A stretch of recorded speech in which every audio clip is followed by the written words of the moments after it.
Welcome back. So in this video I've taken some clips from one of my puppy training consultations where I was working with a little fella named Jock. Now a lot of the time people think it's really hard to get dogs, and especially puppies, to learn a new behavior. So hopefully by the end of this you'll see that it's actually super easy when you know how. Enjoy the video. So this is little Jock. He's a tiny little 9-week-old puppy. He hasn't done any training on the leash or walking at all, and so this is his first attempt ever. And all I'm doing is using a tiny little piece of food and I'm sticking it on the end of his nose, and as you can see I'm not using a leash at this stage. Stick it on his nose, pat our thigh, jump, woof, good boy, good boy, good boy, good boy, good boy, good boy, good boy, good boy. So what I'm really doing is I'm motivating him with food. I'm using a high-pitched voice so he associates it with my word, and an action. So here's the hand action. Jump, woof, good boy, good boy, good boy, good. Now you may be thinking, what's that funny clucking, squawking noise I'm making? But that high-pitched voice, fast, repetitious sort of noises, it really does encourage the dog and get them moving. It really does work. Good boy, jump, jump, jump, woof, woof, woof, woof, good boy, good boy, good boy, good boy, good boy, good boy, good boy. So you can see I'm almost starting to get bored. Starting to get really excited and silly. So that's stage one, where we're using food but no leash, no lead. And this is where it gets amazing. We're moving to stage two now. I'm just creating a very simple loop, and I'm going to pop that over his head, and before he even realizes something's on him, we're going to do exactly the same thing and he won't even notice. Good boy, good boy, good boy, good boy, good boy, good boy, good boy, good boy. Treat. Now notice how short a distance I'm actually making Jock walk. It's only about 2 yards. You've got to be very sensitive with your puppy at this stage. Give them a little bit of a breather. Really use the food to tempt them along. Good boy, Jock. Very good boy. So again, I'm using loads of energy there. I'm only asking him to do a couple of yards. The worst thing you can do is keep pushing him too far until he gets a bit bored. You can see here he's got a little bit of an itch. So you just make it easy for you. Make it easy for him. And keep putting that food back on his nose. It's the food which is motivating your dog at this stage. You're needing to make it a positive experience. So, you know, if he's got a little itch like he has here again, just let him itch it out. Make it easy, and then always give him the rewards. Early on you want to be using rewards all the time, and then I'm taking the leash off because I want to quit whilst we're ahead.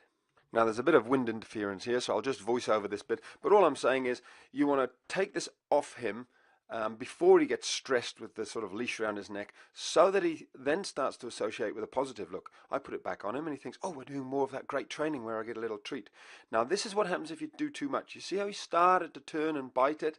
That's him saying, I want to get this off me because I'm not happy. I think he's also a little bit frustrated with this itch, whatever's going on.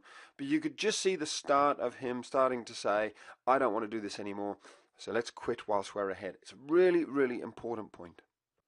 Now, a common question I get asked regarding this sort of training is how much should we do? And a ballpark figure is lots of short little intervals. So, for example, you're much better off doing sort of 5 or 6 1-minute sort of training sessions rather than one big 10-minute session. 10 minutes is going to be way, way, way too much for a puppy of this age. And if we just run through what we did, we started off, remember, with Jock just being encouraged to follow us by patting our thigh and using food treats. So that was the first stage. Then we did the same with a leash on him. So we patted our thigh, put food right next to his nose, so the food is actually like a lure. And then the third stage was no leash, and we're just patting our thigh here. He's actually following us. The food's not right by his nose anymore. So he's really come on a long way, and they're the 3 sort of key stages really of developing a really good walk. So there you go. Hopefully that's helped you with training your puppy to walk by your side. Now here's some clips from a much larger video of Jock's training, which is inside my site. It's just some clips of him basically socializing with my dogs. This is Peanut here, and as you can see, having a little puppy learn to socialize with big dogs is not always a bad thing. In fact, it can be fantastic, especially if you've got a confident wee puppy like little Jock here. So he's going to get corrected a couple of times. He's going to be learning the rules. Basically, don't try and steal the ball from Inca. She's my 8-year-old little whippity dog. This is a Jack. He's a 1.5-year-old Catahoula cross. He's a very confident boy. And as you can see, Jock immediately knows how to play the submissive role. Absolutely fantastic. They actually get on really, really well. Jack is almost like the big brother to him, looking after him and showing him the ropes. Okay, so I want to show you one more thing before we finish. It's basically the two different ways my dogs tell Jock to leave the ball. First of all, Inca, very verbal, very loud, and sounds scary. Look here. Then, Jack. nice. So let me slow this right down and zoom in. There's absolutely nothing to worry about with this dog Inca. She makes a lot of noise, but watch her teeth here. That's all she's done. She's just moved her head towards little Jock and made that very guttural growl noise, which, yes, is scary, but it's nothing. Jock gets the message. He knows it just means stay away. Training. That's being told, when I'm playing with a ball, don't try and take it. You see how the big dog's a little bit more subtle, a little bit gentler. Compare that to Peanut's approach. If you watch her right paw here, it goes out into the nose of little Jock, something you wouldn't even notice unless it was pointed out. Very, very subtle. So there's just a few clips from Jock's puppy training.